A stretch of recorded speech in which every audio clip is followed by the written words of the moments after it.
माननीय सभापति जी, मेरा प्रश्न था कि परिचालन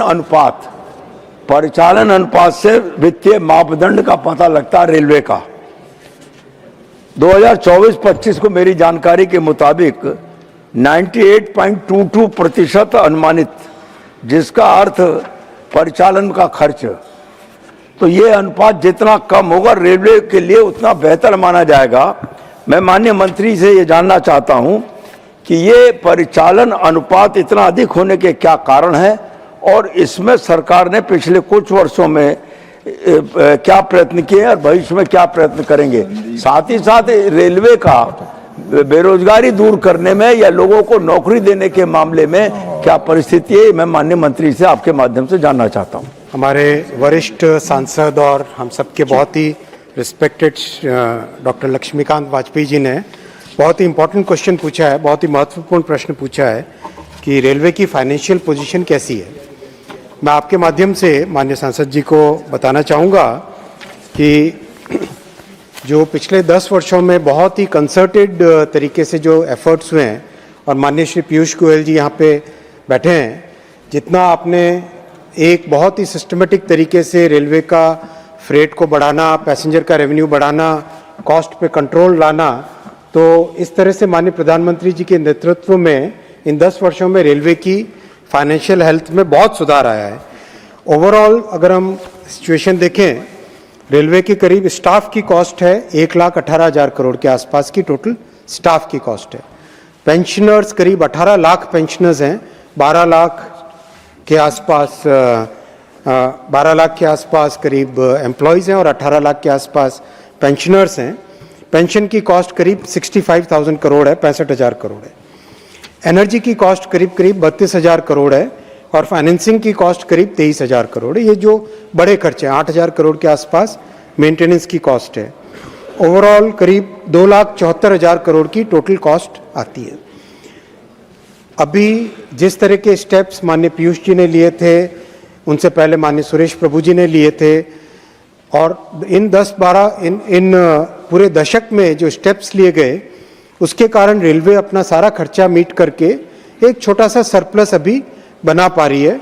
और इसमें जो प्रधानमंत्री जी का बहुत दूरदर्शी निर्णय था, उस निर्णय की भूमिका बहुत बड़ी है। माननीय सभापति जी, जिस तरह से माननीय प्रधानमंत्री जी ने निर्णय लिया कि रेलवे को कंप्लीटली विद्युतीकरण करेंगे, पूरे देश के नेटवर्क का विद्युतीकरण करेंगे, मैं उसका बेनिफिट जो हुआ देश को, एनवायरनमेंट के पॉइंट ऑफ व्यू से तो बेनिफिट हुआ ही हुआ। डीजल के कंपैरिजन में इलेक्ट्रिकल सिस्टम का एनवायरमेंटल इम्पैक्ट करीब 95% बेटर होता है, 95%। लेकिन जो फाइनेंशियल बेनिफिट हुआ वो भी आपके माध्यम से रखना चाहूँगा।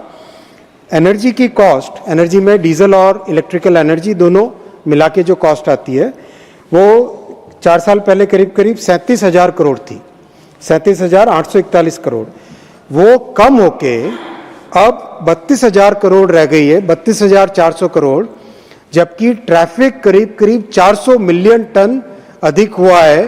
तो ये जो माननीय प्रधानमंत्री जी ने दूरदर्शी निर्णय लिया इलेक्ट्रिफिकेशन करने का, उसके डबल बेनिफिट हुए। एक तो एनवायरमेंटल बेनिफिट हुआ और फाइनेंशियल बेनिफिट भी हुआ।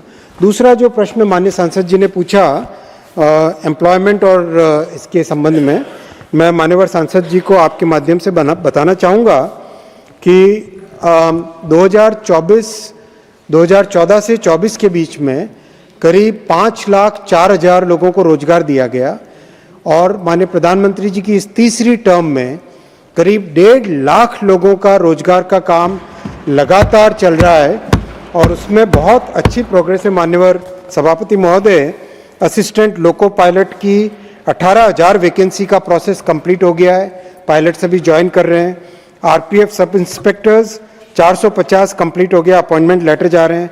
RPF constables 4,200 first stage exam complete हो गया है।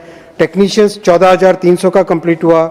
Junior engineer 8,000, paramedical 1,300, NTPC graduate यानी जो स्टेशन मास्टर वगैरह उस कैटेगरीज में 8,000 एग्जाम बन गए। आगे का प्रोसेस चल रहा है। ओवरऑल करीब 2.5 करोड़ एप्लीकेंट्स हैं और 15 भाषाओं में हर क्षेत्रीय भाषा में, जैसे हमारे वरिष्ठ मंत्री श्री शिवराज सिंह जी ने अभी एग्रीकल्चर में बताया, रेलवे में भी 15 भाषाओं में परीक्षाएं चल रही है। 300 शहरों में हर जगह 3-3 शिफ्ट में एग्जाम्स हो रहे हैं, कई जगह 2 शिफ्ट में, कई जगह सिंगल शिफ्ट में। और माननीय सभापति महोदय, वॉर रूम बना हुआ है।